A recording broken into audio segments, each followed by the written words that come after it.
Hi guys! So for today's video ay yun na nga, nag-celebrate tayo ng birthday dito sa Minato Japanese Restaurant, Unlimited Buffet, Sushi, Sashimi, which is my favorite.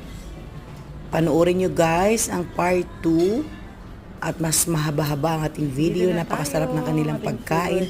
Nag-enjoy talaga ako sa celebration guys. Marami silang choices and options of Japanese na na-miss ko guys. As you know, I was in Japan before year 2002. So I love this and babalik-balik ako kasi ang sarap ng mga food nila. Napakamura lang, very practical but very yummy cuisine. So, ayan guys, I hope abangan nyo ang part 2. Thank you for watching. God bless everyone. Bye!